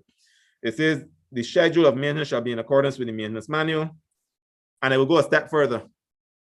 Sometimes we write things in manuals when we start looking at it. And then during the course of the operation, we realize that this cannot continue the way we were planning. I know of buildings, for example, in Barbados, that some areas of the building have to be maintained much more than other areas of the building. Why? Because it has a lot of traffic.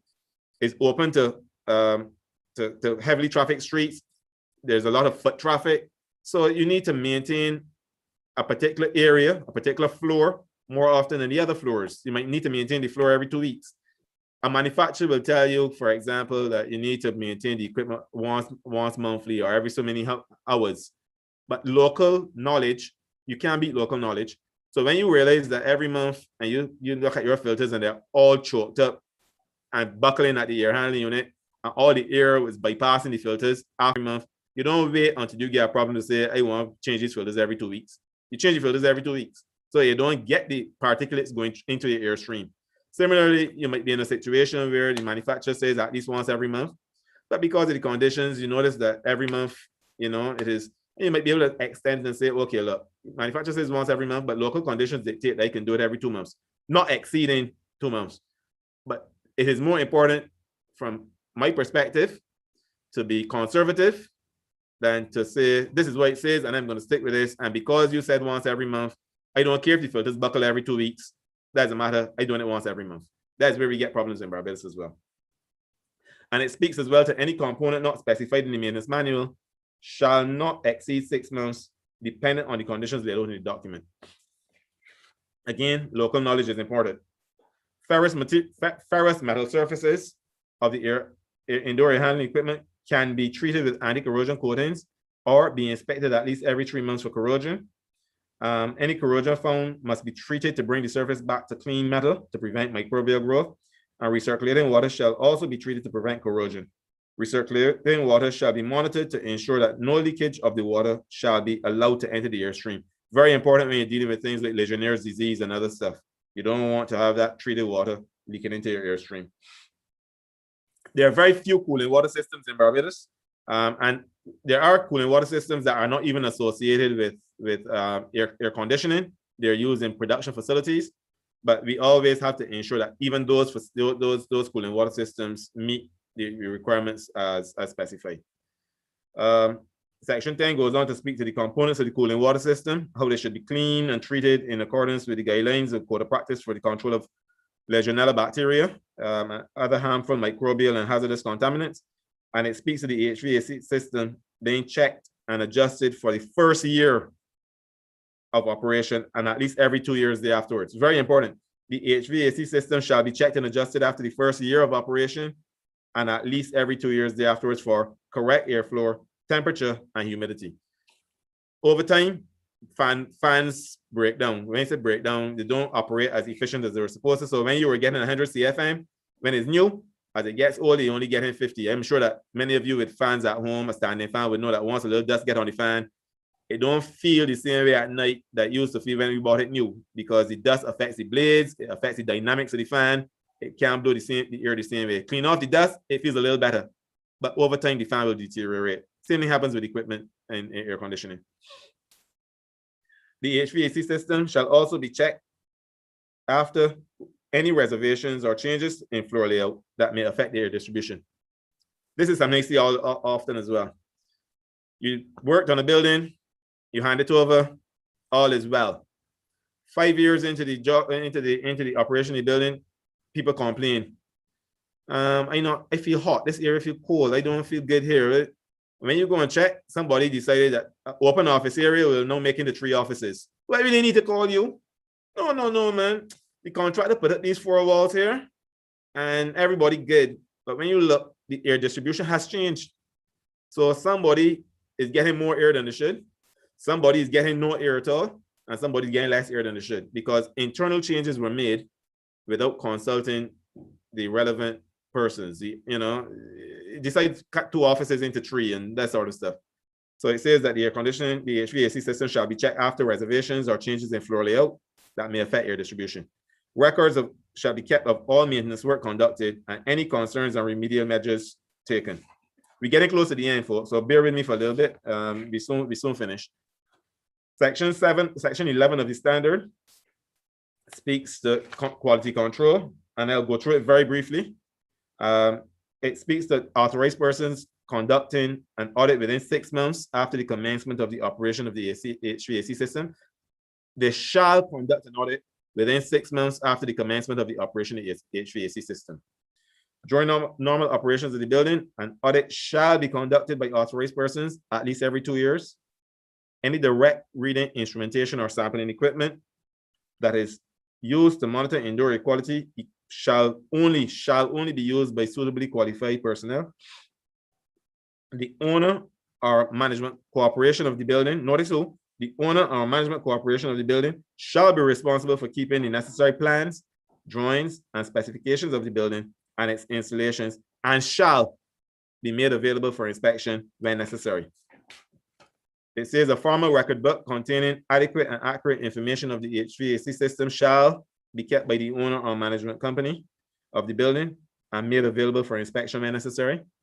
It says where the occupier or another party is responsible for the formal record book, this shall be made available to the owner on request. So if the owner isn't keeping it and somebody else is keeping it, if the owner requests it, it shall be made available. And it says that the requirement to bring to the attention of the parties not in possession of the record book any exceptions to the usual behavior of the system. There's a requirement, to bring to the attention of the parties who don't keep the records of any exceptions to the usual behavior of the system. So in conclusion, where are we? It places responsibility on the owners and on the developers, on the occupiers, on the installers, on the maintenance personnel for the activities. Okay, very, very important. Everybody is a shared responsibility. Some people have some areas of their that they need to deal with, others do, but it's a shared responsibility. The introduction of authorized persons to ensure compliance to the standards is placed in this document. Very important. I wouldn't define the authorized person when the standard comes up. You'll get those of you who get the standard will see it. It references internationally recognized standards and bodies, and it heavily places attention on occupants' health, because ultimately the occupant's health is the most important thing that we need to consider. We should never lose a life or cause someone to have ill health because of indoor air quality, poor indoor air quality. We are almost finished, but there's one last thing I'm asking of you. I have one last poll. So if we can get poll number 3, this allows me to determine what impact this standard would have on your business, your operation, your job. So the question here is, what impact will this standard have on your operation or job? 1 being none, it has no impact at all, and 5 being significant impact. What impact will this standard have on your operation or job? And you can think of it either from a health and safety committee perspective. I know we had 1 or 2 persons who were owners and business people. You can speak to it as it relates to your business and what you would need to put in place when this standard goes into effect.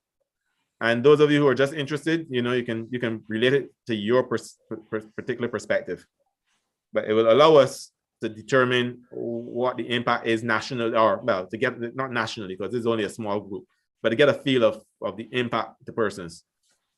So whilst they're doing that, Pete, does this standard have on your operation? Whilst they're doing that, Sure. we could just relate some questions to you in the meantime. Sure. We have 3 questions. Actually, they're going up now. We've got more than 3. But let's start with Philippe. You mentioned that is the air purging machine described in the section 7 slide the same as the air handling unit that you mentioned, Peter? No, an air purging device, air purging system, the air handling unit circulates air in the space. An air purging device or air purging system will take outdoor air, bring it in, freshen the air inside, and extract the air. So with the air handling unit, you're recirculating air. With the air purging system, you're bringing air in, freshening the air, and extracting it back to outdoors. So it's a freshening system. All right, thanks, Peter. This one's from Janelle Seeley. With the advent of ash and particulates entering buildings, will a filtration system solely be able to filter those particulates from enclosed rooms within the building? As part of a question. And I have had the experience where industrial cleaning was taking place. Filters have been changed, but there is still some particular, I think it's in the room causing a problem.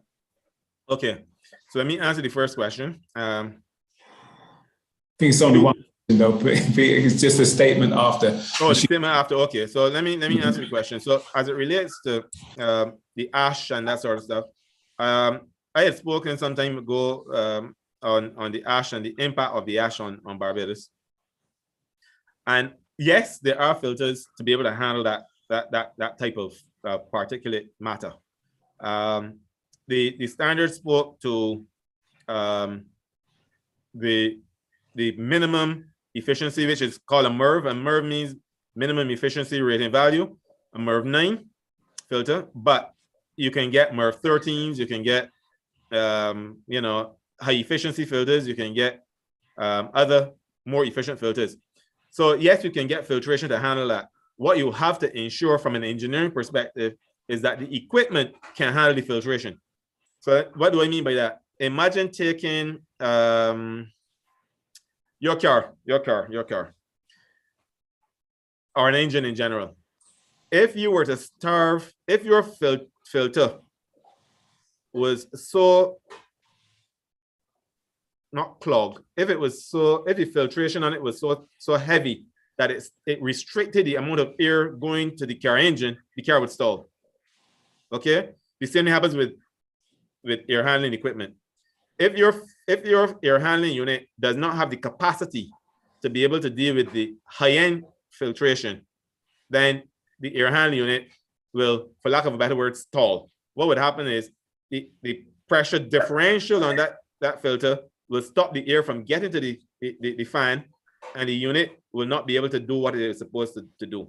So in evaluating the entire process, you need to look at not only a filter, but you need to have an opinion provided on whether the unit can handle it or not.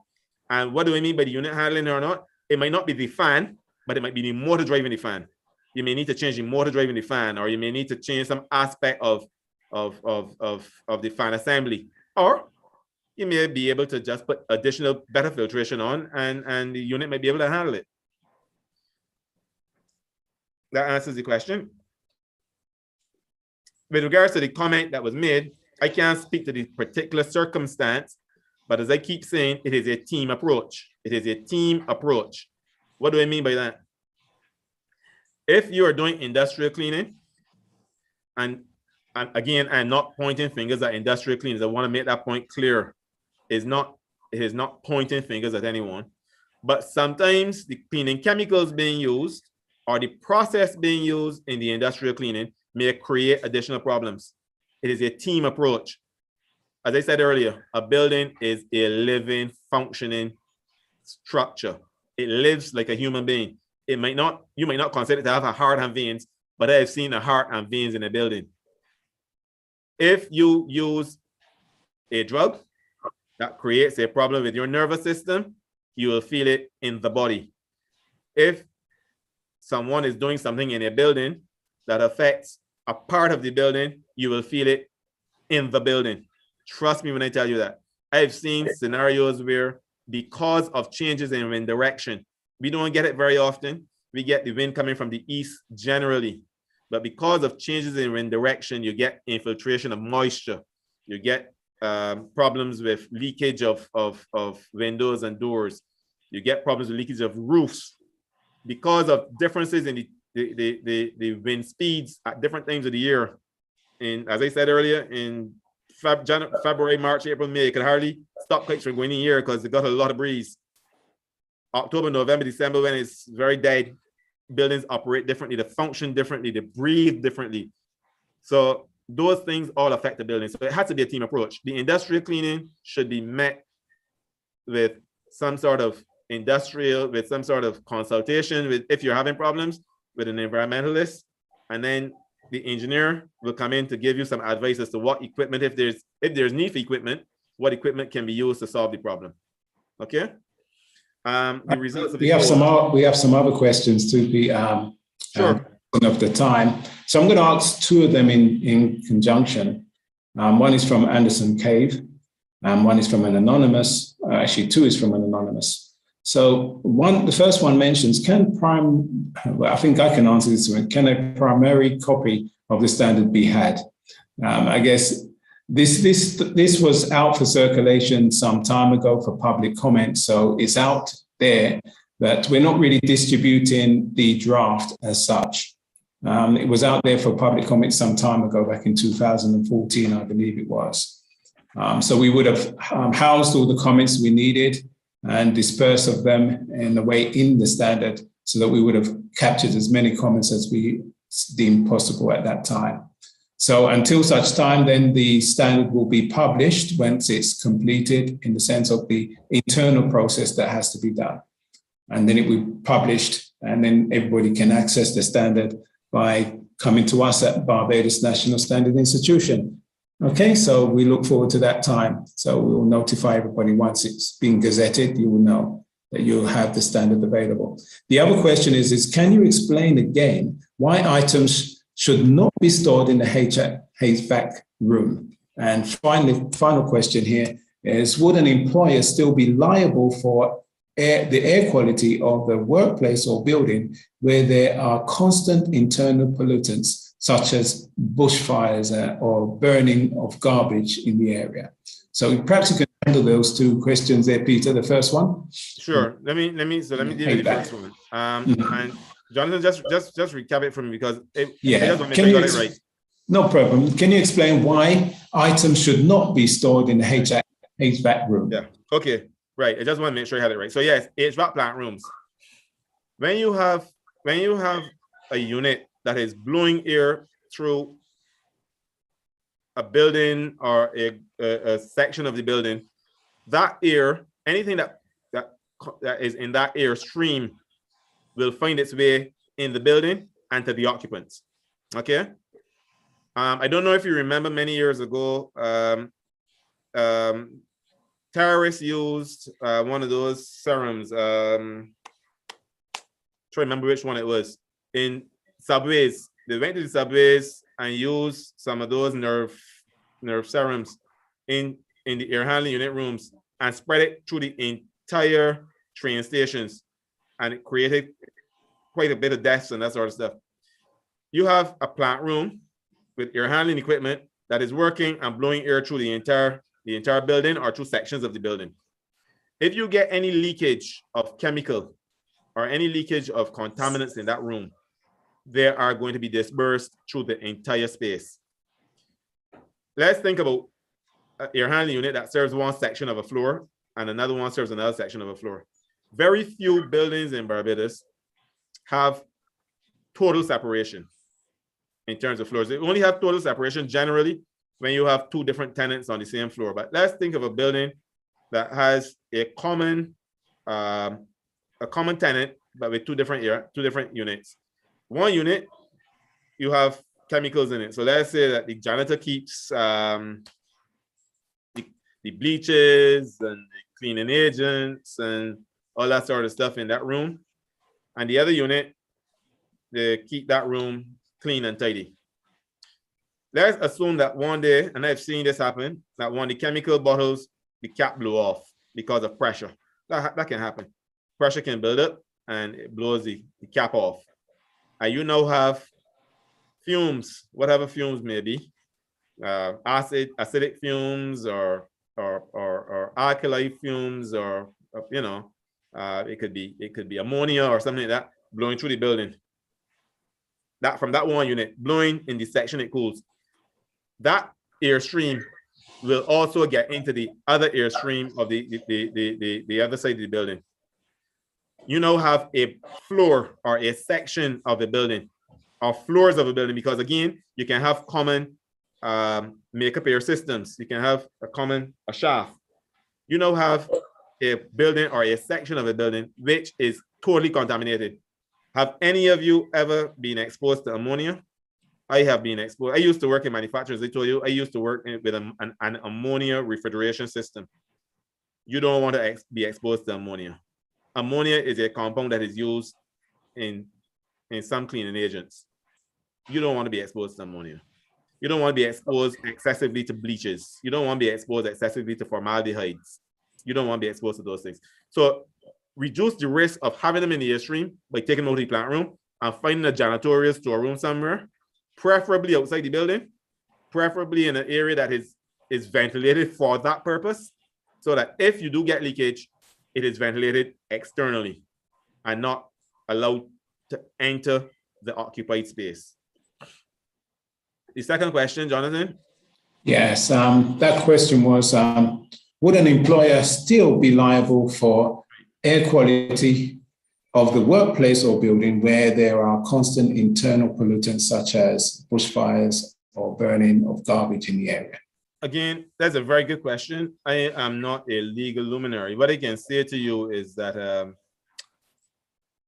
in the event that you have constant pollutants from these bushfires and everything else, I would recommend that erring on the side of caution, that you put systems in place to ensure that when those do occur, that it is dealt with. It is better to have a tool and not need it than to need a tool and not have it.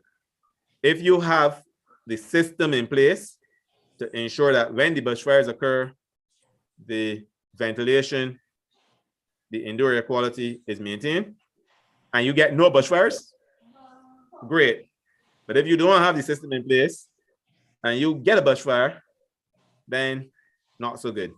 So that would be my advice. I am a very conservative person. I am an engineer, and for those of you who might know, I am also a chartered accountant. Conservatism is why practice. It is better to have a tool and not need it than to need a tool and not have it. All right, thanks, Peter.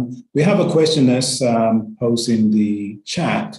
It says, this is from Valola MacDonald. It says, what is the minimum competency required for an authorized person regarding assessment of a building prior to occupancy?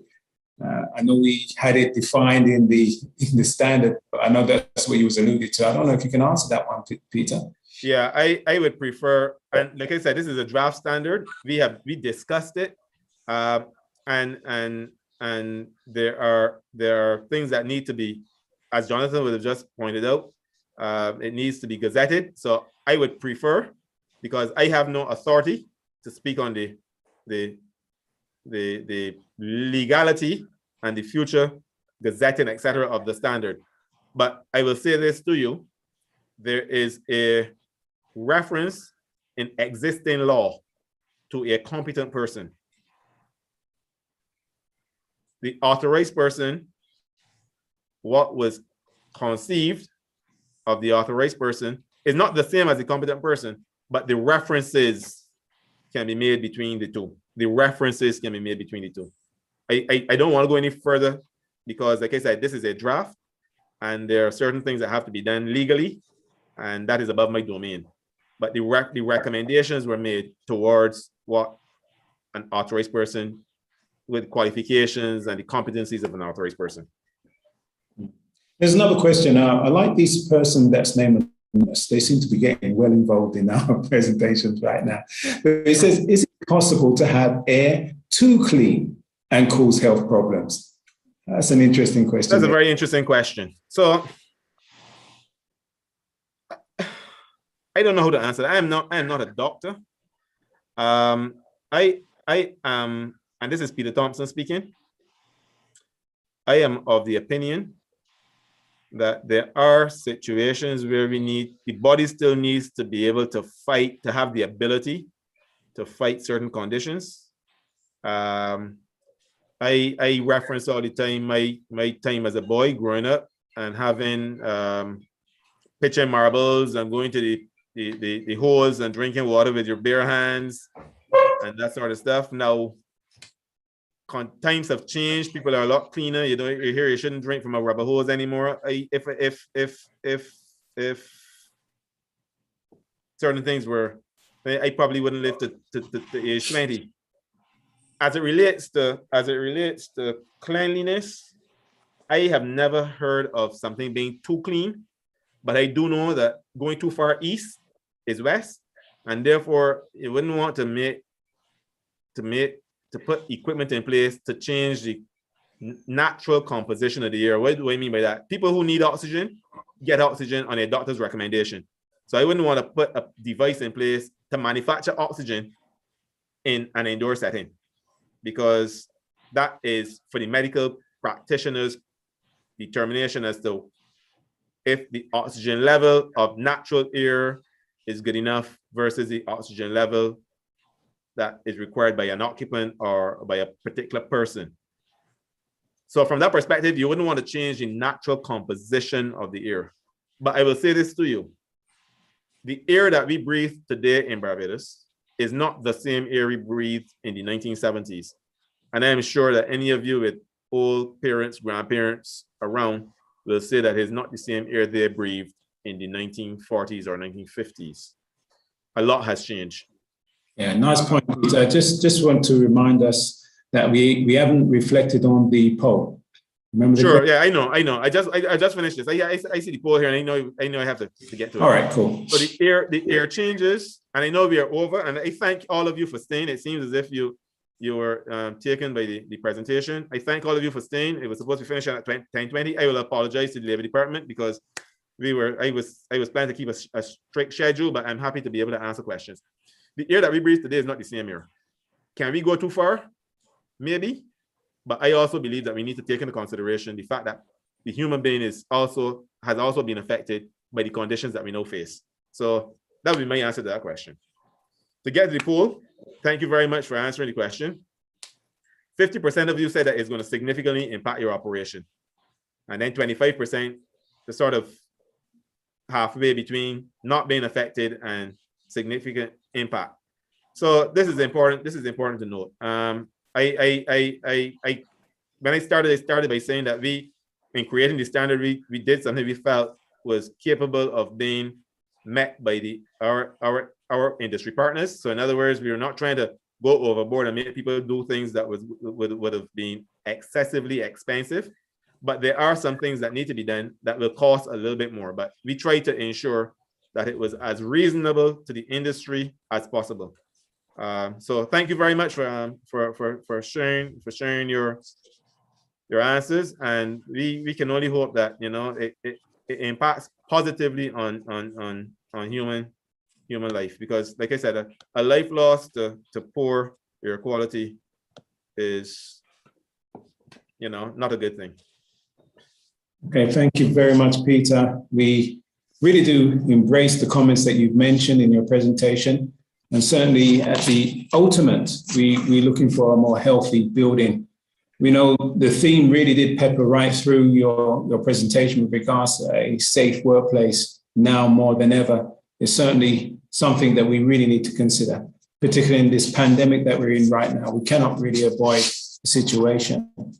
Again, we'd like to thank Mr. or Mrs. Anonymous, because they've been playing a very good role in mentioning a number of questions. So we thank all the participants for also doing so too. It's nice to see so much engagement, because without that, we won't get the feedback and understanding of what ones are really thinking and how the standard would really dovetail to certain answers that they pose as well.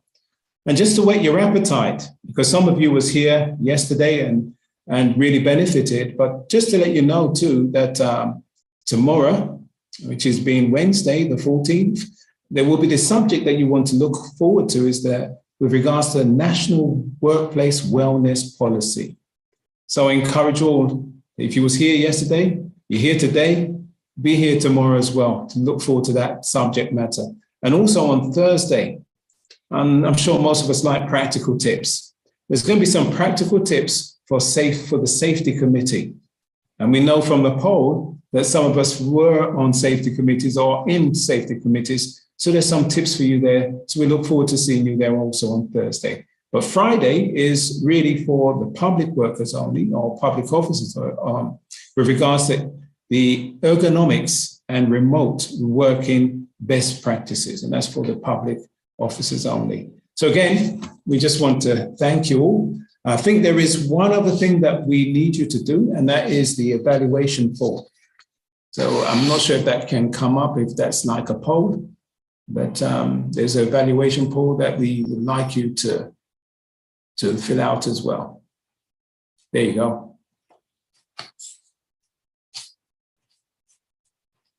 So Peter, whilst they're doing that, we can talk amongst ourselves, I guess. Anything you want to really capture whilst they're doing that poll? Yeah, sure. Well, as I said, I want to thank them for staying on. I really, this is something that's dear to my heart, because, as I said, bad health and persons perishing because of indoor air quality issues shouldn't happen. It hurts me. I mean, I know we all have to go, but we can try to seek to do better while we are here. I think that one of the things that we all have to understand, as I said before, is a team effort. As a competent person, we don't seek to shut down anyone. I want to make that point as well. We just seek to ensure that we can work with the persons to get to be as safe as required. And I think this should be the approach here as well, to work with businesses. There's going to be a lot of businesses who may find themselves having to do a lot of work. But it isn't to try and beat somebody over the head and say, well, you got to do this by next week or else you'll shut down, because again, that doesn't benefit the country. But if we use the team approach and say, look, let's try and get this in place now, and let's try and get this in place within another period which is acceptable, and let's try and get, and work towards a goal, then I think it's achievable. I honestly do think it's achievable. But it has to be a team effort. It has to be a team effort. Just to say this, if I may just take a little time to just mention is that the setup of the technical committee dealing with the actual development of the standard was a reflection of what you were saying. It was a team effort, and it was really fluent, and the comments and the discussion that really molded and massaged the standard was remarkable. It's just unfortunately, we couldn't get it published as seamlessly.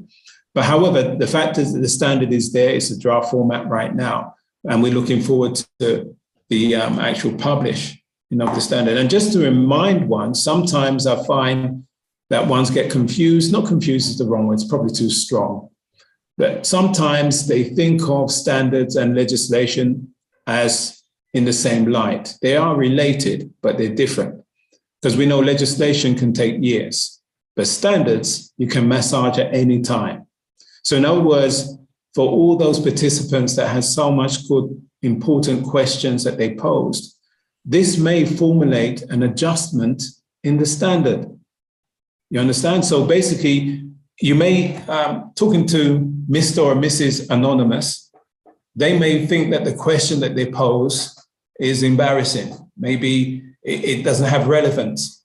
But funny enough, it may sometime, if you're too technical, you may miss the most smallest and relevant point.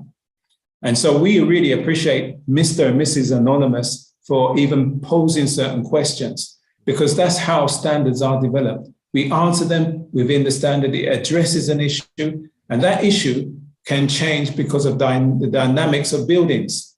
The materials have changed, the type of air conditioning units have changed over the years. So therefore, it could expose us to different problems and issues. And therefore, that's why a standard is very different to legislation. A standard can be massaged at any time. So we're at BNSI. If you wish to contact us and you have any suggestions for any improvement to any standard, then you can always let us know. But it's not about BNSI. It's just letting you know that there's an avenue for anyone to pose a question or a suggestion or an improvement to any standard that's out there right now.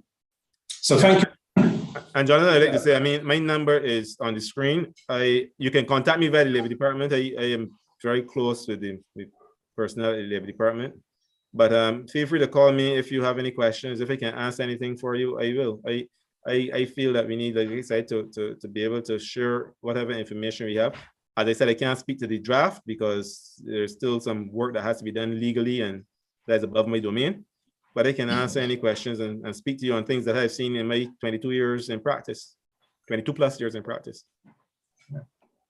Okay, we have the results from the poll. I'm not sure if I should read it all out, but it's given us some good feedback with regards to which sectors they are employed in. We can see a percentage of 43 and 53 private.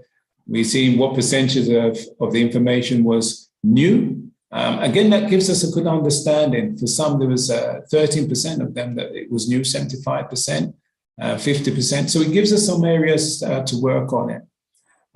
We're seeing some excellent presentation. I think that was for me, Peter, not you. They're saying I did very well. No, I'm only kidding. But thank you very much. Yeah, very good. It mentions, would you like to learn more about the topic? Oh man, look, 92%, Peter. You know, you should go in as a consultant, man, and teach a lot more people this subject because it seems to be something that's really necessary. Do you think Barbados should implement a national indoor air quality standard? Well, that was so dynamic, 100%. That's a wonderful reflection there on the standard there. So we thank you for that. Again, it mentions how would you rate the indoor air quality in your workplace? Oh boy, some 2% said excellent. So that's not very good, right? 37% good, 38 fair, and 23% poor. So we get an understanding of what's going on here. Where are the best practice solutions highlighted that can be applied to your workplace? Again, the answer was 97% said yes, and 3% said no. So that's an interesting. Please rate the content of the slide, visual aids. Again, 40% said excellent, 60% said good, and there's no fair or poor in that at all, Peter. That's really good reflection. So how did this session compare to your expectation? Again, 3% said fair, and there's no poor. Excellent, 47%, 50% said good, and Anderson Cave said all the panelists. Sorry, that's another question. Anyway, the last one mentioned, please rate your overall experience. 43% said excellent, Peter. 53 said good, and 3% said fair. So again, that's a very good synopsis really of the presentation, and it gives us some work in those weaker areas. But again, we really do appreciate. We had one raised hand. I wonder if we could capture that. Sure. From and Roach. I don't know if we have time. Sure, of course. So if you are able to unmute, we have you vocalize there. Go ahead, please, Anne. Not hearing you. You're unmuted. Or maybe that was a mistake. Okay. Like I said, my number is on the screen. You can feel free to call me. Contact me if you want to contact me via the Labor Department. I'm sure they wouldn't mind. I can't speak for the Labor Department, but Trevor and I work closely with them. Carrie Ann, Darwin, the entire team. So if you want to contact me via the Labor Department or via my mobile number, I will seek to impart any knowledge that I have and anything I can share with you. And just remind them just to look in the chat if you're able and just see that the registration for Friday webinar, ergonomics and remote working best practice, please contact Jeanette King, and the number's there and the email is there as well. So if you want to look in the chat, and remember this session is only open for members of the public service. Okay, so that's the Friday session, just as a reminder. Now, Peter, it's very difficult to close a live broadcast like this. I'm not even sure how, but do we keep on talking? This has been a great session, and you can see most of the participants are still there. So again, we thank you all for your attendance, and I guess this is the close of the session now. If there's any other points that the Labour Department wants to make, they can let me know, but I believe this is the close. So again, we really do thank you all, and hopefully some of you, or not all of you, can attend tomorrow.